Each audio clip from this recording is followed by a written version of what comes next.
Salutations les gars, je reviens, j'ai essayé de faire des vidéos mais ça ne marchait pas en fait, le son ne passait pas, le micro ne veut pas capter, bon c'est pas grave, ça fait 20 ans que j'ai des problèmes avec le micro donc c'est pas rien de nouveau. Vite fait, je dis merci aux copains là sur Facebook qui me dit prends soin de toi et tout, j'ai l'air fatigué, et c'est vrai, je suis fatigué.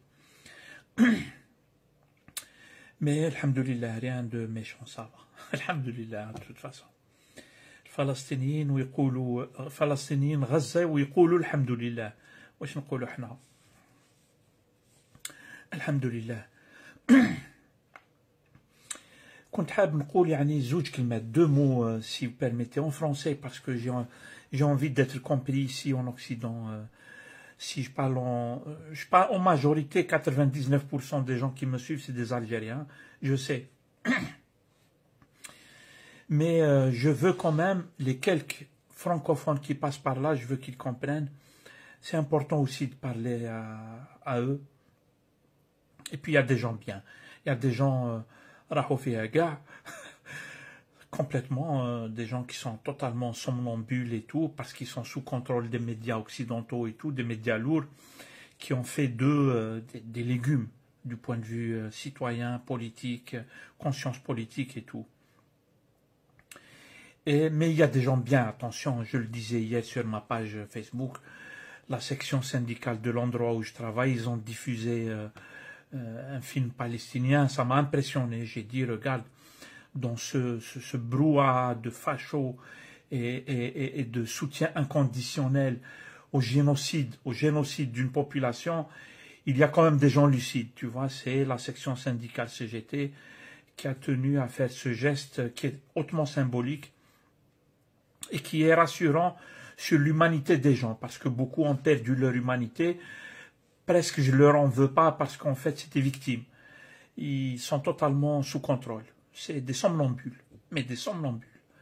Beaucoup ont titillé chez eux la haine et tout, et ça marche. Hein, tu titilles chez les gens la haine, ça marche. Regarde aux États-Unis,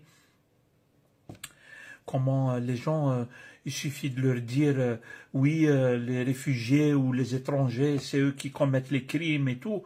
Et hop, la chasse aux étrangers a commencé direct. La haine, elle est sortie comme ça, sans pitié. Sans pitié. C'est ça la nature humaine. C'est triste. Sinon, je voulais dire deux mots sur ce que j'ai écouté de la conférence de presse du président américain et du chef du gouvernement israélien, Netanyahou, avec Trump, à propos de Gaza et de leurs plans là. Ils ont des plans qui consistent à déporter la population de Gaza. Et quand tu écoutes Trump, bien sûr, il est arrogant, etc. C'est-à-dire, il te dit, on va faire ça et on le fera par la force. Il se dit, je peux tout faire par la force. D'ailleurs, il l'a répété même pendant la conférence de presse. Il a dit, regardez, je peux tout faire. Il dit, j'ai forcé les Mexicains à faire des choses. Au début, ils ne voulaient pas, maintenant ils l'ont fait. Les Canadiens vont faire la même chose. Je ne sais plus, il me semble que c'est le Panama ou l'Équateur. Je ne sais plus quel pays, j'ai un trou là, qui l'avait forcé à reprendre les réfugiés, qu'il a expulsés, et finalement ils les ont pris, etc. Ça veut dire que par la force, je vais tout faire. D'ailleurs, sa porte-parole, je l'écoutais hier ou avant-hier, la porte-parole de la Maison-Blanche, elle disait, on va faire la paix par la force. C'est le délire de ces gens est total. Ils vont faire la paix par la force. Je te bombarde, c'est pour faire la paix. Et je l'écoutais à propos de Gaza, il disait la même chose. Netanyahou, qui est un criminel de guerre, un criminel contre l'humanité, moi je le pense grave, mais je ne suis pas le seul à le dire. C'est les instances internationales, les juristes au niveau international, les tribunaux internationaux ont vu que on a affaire à un criminel de guerre, il a commis des crimes de guerre, il n'y a pas que lui, ses généraux, etc. C'est quelqu'un, lui aussi, c'est un facho, il est d'extrême droite, c'est un néo-facho, comme on dit, c'est un facho, il a tout d'un fasciste. Il était tout content parce que Trump lui a promis, ou ils ont eu une discussion dans laquelle il était content, etc. Parce que Trump a dit, on va déporter les Gazaouis. Ils ne veulent pas, mais on va le faire par la force. Parce que Trump considère que c'est par la force qu'on doit tout faire. Voilà. Ce qui est très très mauvais, en fait, c'est flippant pour la suite des événements, parce que quand tu as une puissance comme les États-Unis, et qui se comporte de cette manière, ce qui n'est pas du tout nouveau, les Américains se sont comportés comme ça depuis très longtemps. Et ça continue et ça s'aggrave. Et quand ça s'aggrave, c'est inquiétant. C'était déjà inquiétant, c'était déjà très mauvais comme situation, et ça s'aggrave. Et il le disait, on va les dégager. En réalité, en fait, on a affaire à des gens qui ont dépassé toutes les limites, en fait. Comment tu peux dégager une population? En plus, il disait, oui, c'est pour leur bien, on va leur construire des cabanons, je ne sais pas quoi, des trucs. Il dit parce que Gaza est totalement détruite, c'est dangereux pour eux. Il parle comme si il a des sentiments pour la population de Gaza, il veut les reloger dans des appartements parce que leurs maisons sont détruites et tout. Il est d'un cynisme, mais tu as envie de lui botter le cul, franchement. Tu as envie de lui éclater la gueule. Parce que le gars, c'est lui qui a détruit Gaza. Ce sont les bombes américaines qui ont détruit Gaza. Ils ont massacré une partie de la population de Gaza, et c'est son copain qui était à côté, qui faisait de grands sourires de criminels. C'est lui qui est responsable de ça. C'est eux qui ont détruit tout ça. Et il parle de Gaza comme si il y a eu une tempête ou un truc comme ça. C'est un fait naturel. C'est pas des gens qui ont tout détruit.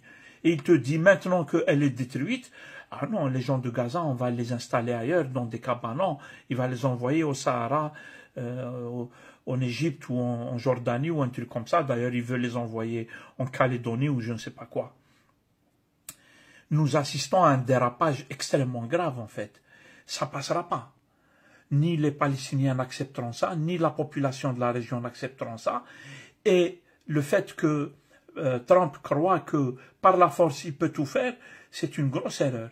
Tous les colonialistes, ils se comportent comme les débiles heureux des colonialistes du siècle dernier. Tu vois, quand ils sont allés coloniser l'Afrique, quand ils sont allés coloniser l'Océanie, quand ils ont colonisé l'Amérique même, etc., ils avaient le même état d'esprit.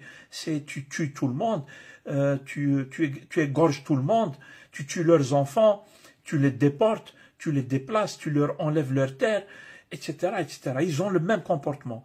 Et on sait comment le colonialisme a fini. Ils ont fini dans les poubelles de l'histoire. Ils ont été chassés. Regarde comment les Français sont chassés d'Afrique. Et ils finiront, obligatoirement, ils finiront dans les poubelles de l'histoire. Les peuples vont leur résister. Tant qu'il y a le colonialisme, il va y avoir de la résistance anticolonialiste. C'est dans l'esprit, c'est dans la nature humaine. Mais bon, ce gars, avec les sociétés qu'il dirige ou les sociétés de ses amis, ses sponsors et ses financiers, ils veulent aller s'installer à Gaza, ils veulent faire de Gaza une zone touristique avec les Israéliens, avec les bandits israéliens, et ils veulent exploiter le gaz qu'il y a dans la mer qui est en face de Gaza, parce qu'il y a une quantité énorme de gaz et ils veulent venir l'exploiter. Et comme les pilleurs du siècle dernier, ils veulent aller piller la région en bonne et due forme. Et il te dit, on va le faire par la force. Et détrompez-vous, les peuples de la région ne se laisseront pas faire. Voilà ce que je voulais dire. Et encore une fois, c'est gravissime, c'est triste de voir comment les choses, elles dérapent et elles vont dans le très mauvais sens, ce qui n'augure rien de bon pour la suite. Voilà ce que je voulais dire. Allah yaj'al khair. Inch'Allah khair. À plus tard.